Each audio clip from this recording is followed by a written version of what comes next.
Namaskar, myself Dr. Priyadarshini Nagori, faculty in School of Studies in Management, Jiwaji university Gwalior. मैं आज BCom third year applied economics group D के विद्यार्थियों के लिए organisational theory and behaviour यानी संगठनात्मक सिद्धांत और व्यवहार विषय के अंतर्गत यूनिट 4 का topic perception, meaning and process या हिंदी में हम उसको कह सकते हैं अनुभूति, आशय एवं प्रक्रिया को पढ़ाने जा रही हूँ। तो परसेप्शन को समझने से पहले या अनुभूति को समझने से पहले हमें ये समझना होगा कि संगठन क्या होता है। संगठन बेसिकली व्यापक रूप से लोगों का या हम उसको कह सकते हैं एम्प्लॉयज का एक समूह होता है जहाँ पे संबंधों की संरचना को व्यक्त करने के लिए किया जाता है और यह उद्यम के उद्देश्यों को प्राप्त करने के लिए आवश्यक गतिविधियों का एक समूह है जिसमें प्रबंधन अपना विशेष योगदान देता है। अब ऑर्गेनाइजेशनल बिहेवियर संगठनात्मक व्यवहार क्या होता है? चूंकि ऑर्गेनाइजेशन एम्प्लॉयज से मिलकर बनती है तो ऑर्गेनाइजेशन में अगर इतने सारे एम्प्लॉयज होंगे तो नेचुरली सब अपना अपना बिहेवियर रिफ्लेक्ट करते हैं। तो वो व्यवहार कैसा परिलक्षित कर रहे हैं किसी परिस्थिति विशेष में, उसके लिए संगठनात्मक व्यवहार को समझना बहुत जरूरी है। उसमें उनकी कैसी पर्सनैलिटी है, कैसा एटीट्यूड है, कैसी लर्निंग है, कैसा बिहेवियर है, कैसे वो, और 3 तरीके से किसी भी ऑर्गेनाइजेशन में संगठन में कोई एम्प्लॉय व्यवहार करते हैं। एक पर्सनल एम्प्लॉय का व्यवहार होता है, एक विद इन द ग्रुप होता है और एक उसका समूह के अलावा जो बाहर के परिस्थितियां होती हैं, एक्सटर्नल एनवायरनमेंट होता है, मैक्रो एनवायरनमेंट, माइक्रो एनवायरनमेंट, उसमें कोई एम्प्लॉय कैसे बिहेव करता है उसका अध्ययन किया जाता है। अब हम आज इसमें एक टॉपिक ले रहे हैं परसेप्शन।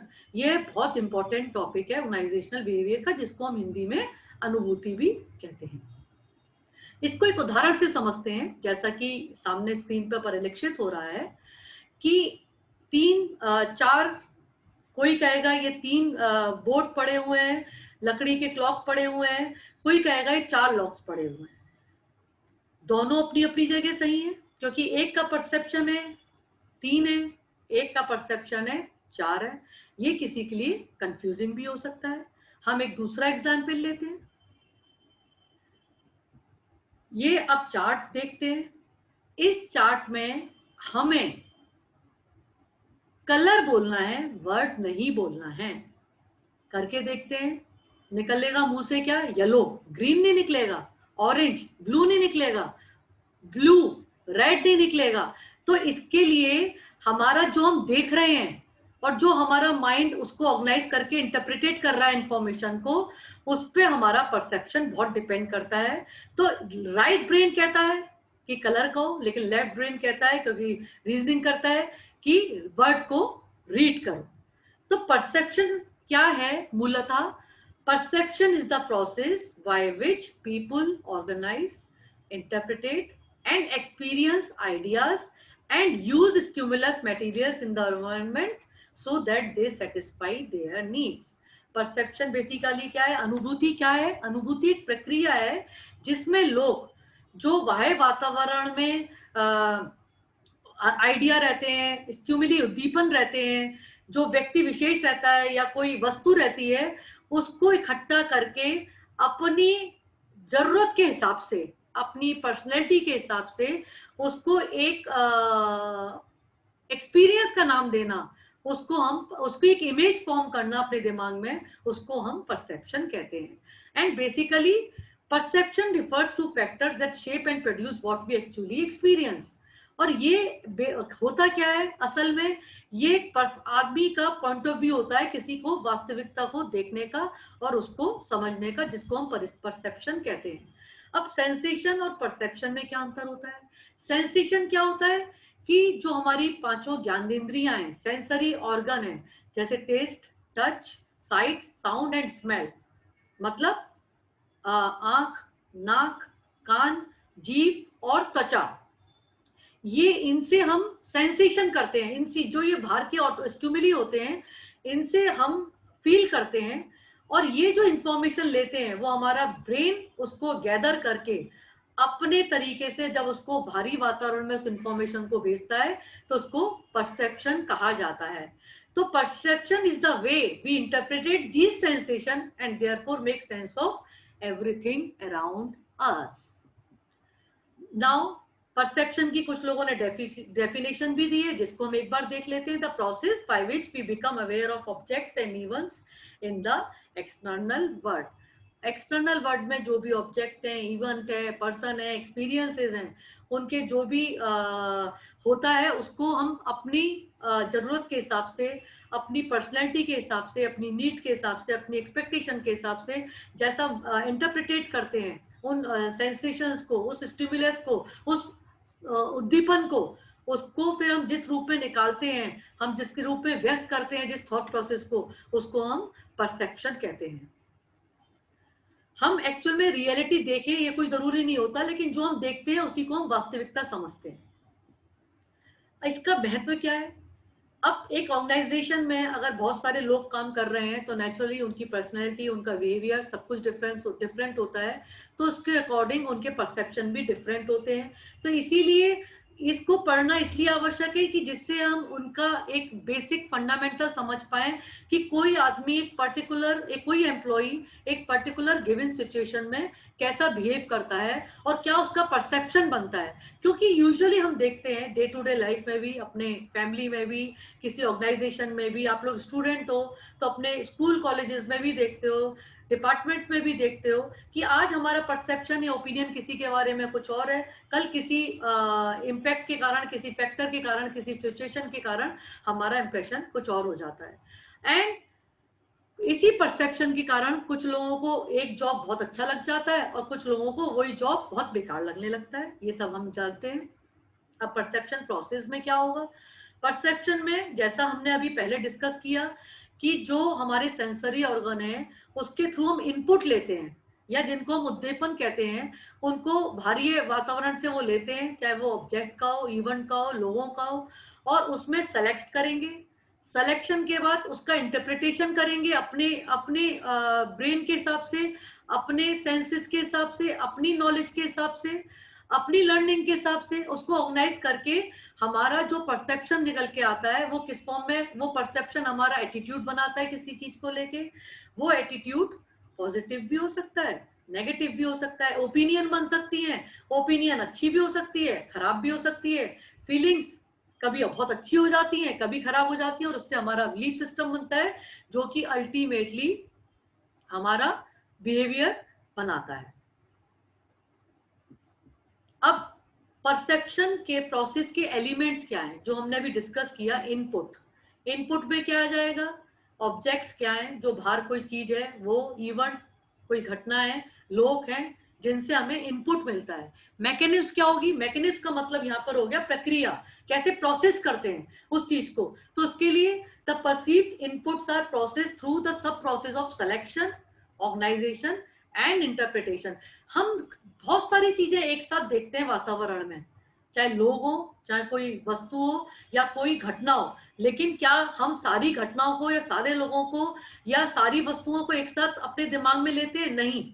हम अपने कैलिबर के हिसाब से, हम अपनी जरूरत के हिसाब से, हम अपनी नीड के हिसाब से, हम अपनी वांट के हिसाब से, हम अपनी डिजायर के हिसाब से, हम अपनी एक्सपेक्टेशन के हिसाब से उनको प्रोसेस करते हैं, और जो हमारी जरूरत की चीज होती है उस स्टिमुली को सिलेक्ट करते हैं, उसको ऑर्गेनाइज करते हैं, उसको व्यवस्थित करते हैं, फिर उसको अपने हिसाब से इंटरप्रिटेट करके फिर हम आउटपुट देते हैं, जो कि किस रूप में निकलता है? फीलिंग के रूप में निकलता है, एक्शंस के रूप में निकलता है, और हमारा एटीट्यूड के रूप में निकलता है। और अल्टीमेटली ये चीज क्या बनाती है? अल्टीमेटली ये चीज हमारा बिहेवियर बनाती है, जो कि in turn क्या करता है? generate responses from the perceived and these responses give rise to a new sets of input। इनसे हमारा फिर नया इनपुट बन जाता है। अब परसेप्चुअल मैकेनिज्म कैसे काम करेगी? When a person receives information, he tries to process it through the sub process of perceptual selectivity, perceptual organization and perceptual interpretation, जिसको हमने अभी डिस्कस किया है। अब आगे चलते हैं कि परसेप्चुअल सेलेक्टिविटी में क्या होता है। It refers to the tendency to select certain objects from the environment which are relevant and appropriate for an individual or those which are consistent with one existing beliefs, value and needs. जैसा कि मैं पहले भी आपको समझा चुकी हूँ कि ये परसेप्चुअल सेलेक्टिविटी क्या है, कि जो हमारा एग्जिस्टिंग बिलीव्स है, वैल्यू सिस्टम है, हमारी जो जरूरत है, हमारी जो पर्सनैलिटी है और हमारे को जो जरूरत है उस समय, उस पॉइंट ऑफ टाइम पर, उसके अकॉर्डिंग हम सर्टेन ऑब्जेक्ट्स या सर्टेन इवेंट्स में से कुछ चीजों को सिलेक्ट करते हैं।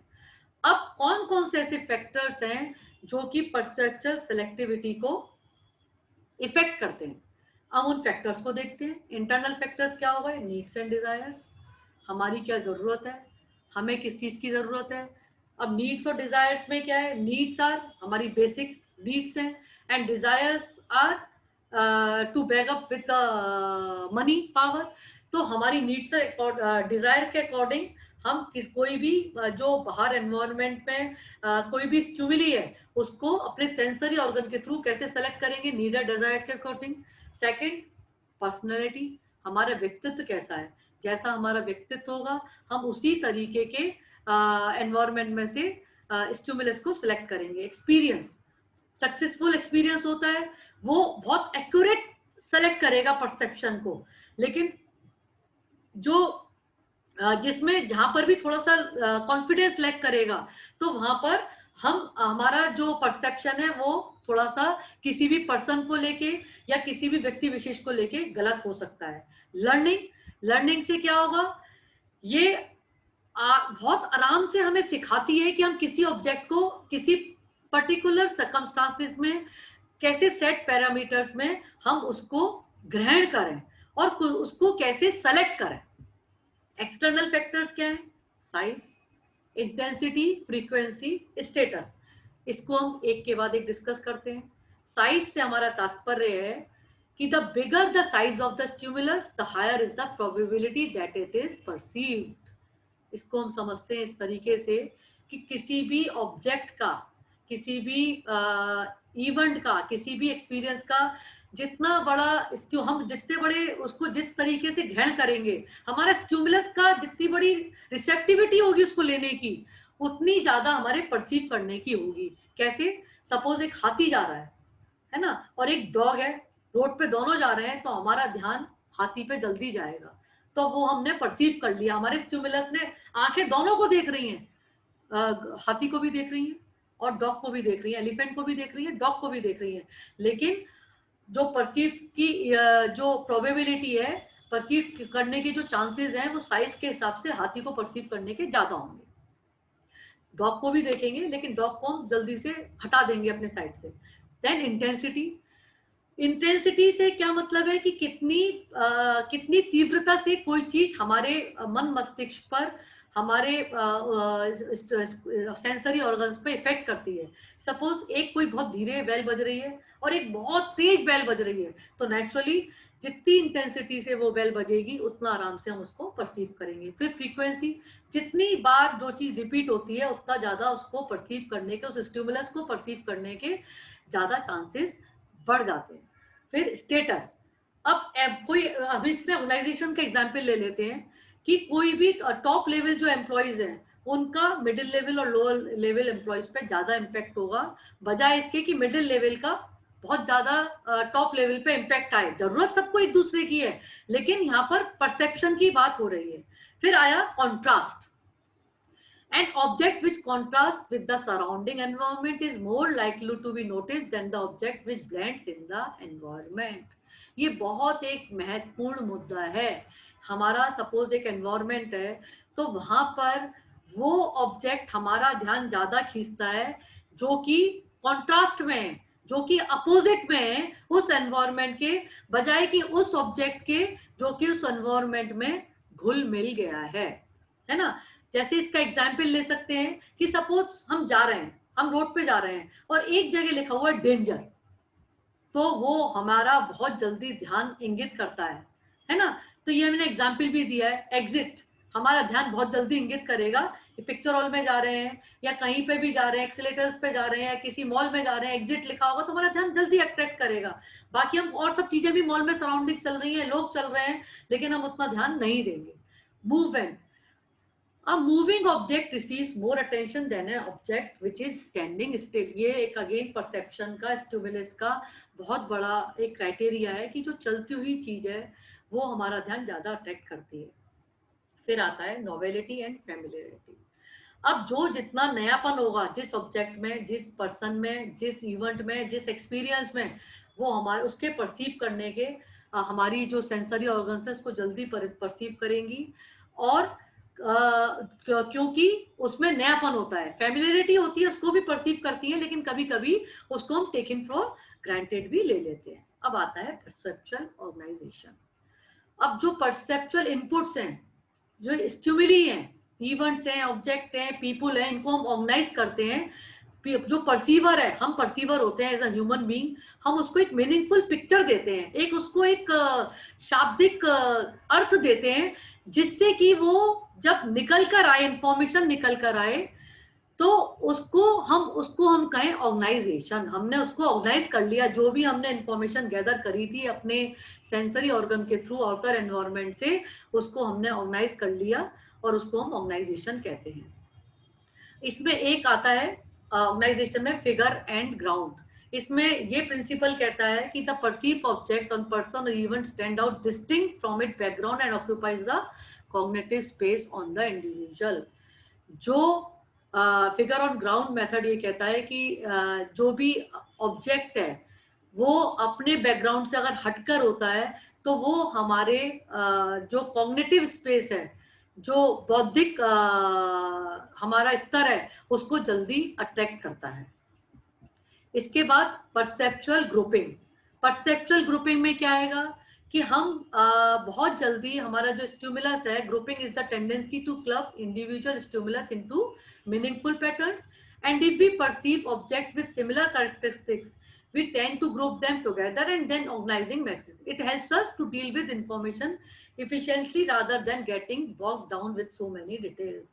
क्या होता है यूजुअली, हम परसेप्चुअल ग्रुपिंग में क्या होगा कि हम एक सी अगर चीजों को देखते हैं तो हम ये मान के चलते हैं कि इनको एक ग्रुप में बना लो, तो उससे हमारी जो इन्फॉर्मेशन है वो बहुत अच्छी गैदर हो जाती है और उसको हम बहुत अच्छी तरह से परसीव करके एक बेटर और फिल्टर्ड इन्फॉर्मेशन में, परसेप्शन में उसको आउटगो कर सकते हैं। और ग्रुपिंग किस पे डिपेंड करती है? Similarity, proximity, closure, continuity. अब सिमिलैरिटी में क्या होगा? सिमिलैरिटी में क्या होगा? सिमिलैरिटी मतलब समानता। जो भी चीजें एक सी हैं वो हम मान के चलते हैं कि ये सब एक सही है। जैसे चारों स्क्वायर दिखा रहे हैं, ये चारों सर्किल दिखा रहे हैं, फिर चारों स्क्वायर दिखा रहे हैं, तो हम इनको मान के चल रहे हैं कि these are in a group, है ना, क्योंकि वो सेम है, उनमें सिमिलरिटी है, तो उनको हम जल्दी परसीव कर लेते हैं और हमारा दिमाग ये परसीव कर लेता है कि चारों स्क्वायर एक साथ है। प्रॉक्सिमिटी का मतलब हो गया निकटता, and other things being real equal, things near each other tend to be perceived belonging together। जो चीजें एक साथ हैं, जो निकट हैं, उनको हम एक साथ ही परसीव कर लेते हैं, वो प्रॉक्सिमिटी है। फिर आता है closure. The principle of closure relates to the tendency of the people to perceive object as a whole, even when some part of the object is missing. The person perceptual process will close the gap that are unfilled from sensory inputs। Again, ये बहुत interesting point है कि closure में क्या होता है कि ये देखिए बीच में आपको गैप दिख रहा है, रेक्टेंगल के बीच में, स्क्वायर के बीच में, सॉरी, और ये सर्किल के बीच में, लेकिन हम इसके बीच के जो गैप को अपने आप मान के चलते हैं कि अगर हम इसमें बीच में लाइन मिला देंगे तो सर्किल पूरा हो जाएगा, इसके बीच की लाइन मिला देंगे तो ये स्क्वायर पूरा हो जाएगा। तो ये हमारा परसेप्शन है, और ये हमारा जो सेंसरी इनपुट्स है, वो जो अनफिल्ड चीजें होती हैं, क्लोज होती है, तो उनको ऑटोमेटिकली अपने आप उसको फुलफिल कर लेते हैं। Continuity, continuity stimuli that form a complete और सिमेट्रिकल फिगर और good form tend to be group together. जो एक साथ चीजें चलती चली आ रही है, एक के बाद एक इवेंट हो रहा है, एक के बाद एक पर्सन अगर सेम यूनिफॉर्म में चले आ रहे हैं, तो हम उनको एक साथ ग्रुपिंग भी कर लेंगे, सिमिलरिटी भी हो गई, कंटिन्यूटी भी हो गई, तो हमारा जो परसेप्शन होगा उनके बारे में सेम होगा। अब इसके बाद आता है सिलेक्शन और ऑर्गेनाइजेशन के बाद इंटरप्रिटेशन। हमने जो सेलेक्ट किया उसके बाद उसको ऑर्गेनाइज करा, तो फिर उसको इंटरप्रिटेट कैसे करते हैं, ये बहुत इंपॉर्टेंट पार्ट है perception ka. After the information has been received and organized, the perceiver would assign or interpret meaning to the information. So in the process of interpretation, people tend to become judgmental. अब यहाँ पर क्या होता है, interpretation जब हम करते हैं तो यहाँ पर लोग अपनी पर्सनैलिटी, अपने एटीट्यूड, अपनी नीड और वांट के हिसाब से, अपनी उस समय साइकोलॉजिकल और मेंटल स्टेट के हिसाब से इंटरप्रिटेशन करते हैं किसी भी इवेंट को लेके, किसी भी ऑब्जेक्ट को लेके, किसी भी व्यक्ति विशेष को लेके, है ना। तो यहाँ पर अब कभी कभी वो जो देखते हैं उसको इग्नोर करके जो उनका उस समय माइंडसेट होता है, उससे कभी कभी अनप्लीजेंट या अनवांटेड अवांछित परसेप्शन भी, अवांछित अनुभूतियां भी पैदा हो जाती हैं, जिसको कहते हैं डिस्टॉर्टेड। इसमें क्या आएगा, अब इसमें डिसऑर्टेड से पहले हम जरा सा पढ़ेंगे कि कैरेक्टरिस्टिक्स ऑफ परसीवर क्या होने चाहिए। अब इसमें कैसे डिस्टॉर्शन होगा, नीड्स एंड मोटिव्स क्या है, अनसेटिस्फाइड नीड्स और मोटिव्स हैं, स्टिमुलेट इंडिविजुअल्स हैं and may exert a strong influence on their perception, people perceive those item which suit there wishful thinking. Usually यही होता है कि हम वही परसीव करना चाहते हैं जो हमें सूट करता है, जो हमारी थिंकिंग को उस समय सूट करता है, हमारी डिमांड जिस समय उसकी होती है। Self concept indicates how we perceive our self. इससे पता लगता है कि हम खुद को किस रूप में लेते हैं। जब हम जिस रूप में अपने आप को लेंगे, अगर हम उसी जगह किसी ऑर्गेनाइजेशन में अपने साथ वाले एम्प्लॉय को या अपने सबऑर्डिनेट को या अपने सुपीरियर को रखते हैं उस जगह, तो हम उस हमारा जो परसेप्शन होता है उसके बारे में, उस एम्प्लॉय के बारे में, उस पर्टिकुलर पर्सन के बारे में ज्यादा एक्यूरेट निकलेगा। और बहुत इंपॉर्टेंट चीज है past experience. our perception are often guided by our past experiences. ये बहुत important factor है। A person past experience mold the way he perceive the current situation. कैसे, अगर मेरा किसी पर्सन को, एम्प्लॉय को लेके पास्ट एक्सपीरियंस अच्छा नहीं है, तो मेरा आज की तारीख में भी उसके बारे में यही ओपिनियन होगा, हो सकता है ना। तो फिर करंट साइकोलॉजिकल स्टेट, आज मेरी साइकोलॉजिकल स्टेट, इमोशनल स्टेट कैसी है, उस पर भी मैं चीज, उस पर भी मेरा जो ऑर्गेनाइज जो सिलेक्शन है स्टिमुली का, और जो मेरे सेंसरी ऑर्गन सेलेक्ट कर रहे हैं, ऑर्गेनाइज कर रहे हैं इंफॉर्मेशन को और इंटरप्रिटेशन कर रहे हैं, वो मेरी करंट इमोशनल और साइकोलॉजिकल स्टेट, बौद्धिक और मानसिक स्तर पे बहुत ज्यादा हमारा परसेप्शन और अनुभूति डिपेंड करती है। बिलीफ सिस्टम, कल्चर के हिसाब से, बिलीफ के हिसाब से, person belief influence is perception to a great extent. अगर एक एम्प्लॉय किसी चीज से कन्विंस है, किसी चीज पे ट्रस्ट करता है, तो उसका परसेप्शन किसी इवेंट को लेके, किसी व्यक्ति विशेष को लेके, किसी वस्तु को लेके दूसरा होगा। और अगर वो ट्रस्ट नहीं करता है, उसका बिलीफ सिस्टम दूसरा है, तो वो उसके बारे में वही परसेप्शन बनाएगा। एक्सपेक्टेशंस आर, कि हमारी एक्सपेक्टेशन क्या थी, तो उसी तरह से हमारा जो हम एंटिसिपेट कर लेते हैं कि भाई इस पॉइंट ऑफ टाइम पर इस पर्टिकुलर व्यक्ति को, एम्प्लॉय को इसी तरीके से बिहेव करना चाहिए था, और वो अगर नहीं करता है, हमारी अपेक्षाओं पे खरा नहीं उतरता है, तो हमारा परसेप्शन जो हो सकता है कि बहुत अच्छा हो, वो भी चेंज हो जाता है, जो usually day to day life में हम लोग सब लोग देखते हैं। कल्चरल अपब्रिंगिंग, जिसको हम कहते हैं कल्चर, संस्कृति और संस्कार में कैसे हमारे एथिकल्स, मॉरल वैल्यूज, बिलीफ सिस्टम जो होता है हमारी संस्कृति का, वो हमारा परसेप्शन बिल्ड करने में बहुत बड़ा रोल प्ले करता है। क्योंकि it is difficult to perceive the personality of a person raised in other culture. Naturally जिसका कल्चर डिफरेंट होगा, जिसकी अपब्रिंगिंग डिफरेंट होगी, उसका परसेप्शन भी किसी दूसरे कल्चर को लेके, बिलीफ को लेके, वैल्यू सिस्टम को लेके डिफरेंट हो सकता है। अब इसका यहाँ पर ऑर्गेनाइजेशनल बिहेवियर में हम क्या यूज कर सकते हैं, क्योंकि अब ग्लोबल ऑर्गेनाइजेशन हो गई है, ग्लोबल इम्पैक्ट आने लग गया है, तो अब ये बहुत डिपेंड करता है कि उसके, जिसके सब तरीके के, जब ग्लोबल ऑर्गेनाइजेशन में एम्प्लॉय काम करते हैं, तो उनका परसेप्शन डिफरेंट हो सकता है उनकी कल्चरल अपब्रिंगिंग के हिसाब से। इसके बाद आते हैं कैरेक्टरिस्टिक्स ऑफ द परसीव्ड।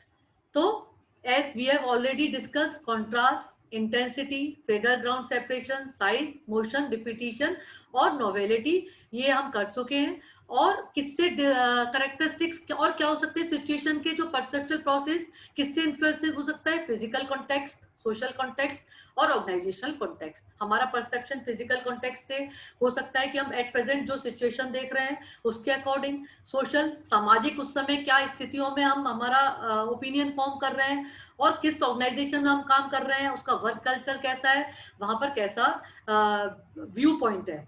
अब what are common perceptual distortions क्या क्या है? Stereotypes, halo effect, selective perception, projection, contrast effect and self fulfilling और प्रोफेसिंग।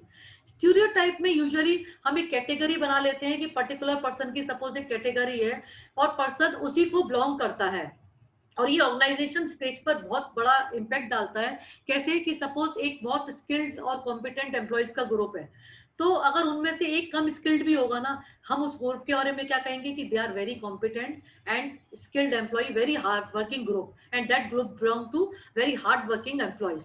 तो ये हमारा एक कंसेप्ट बन गया उस पर्टिकुलर ग्रुप के लिए।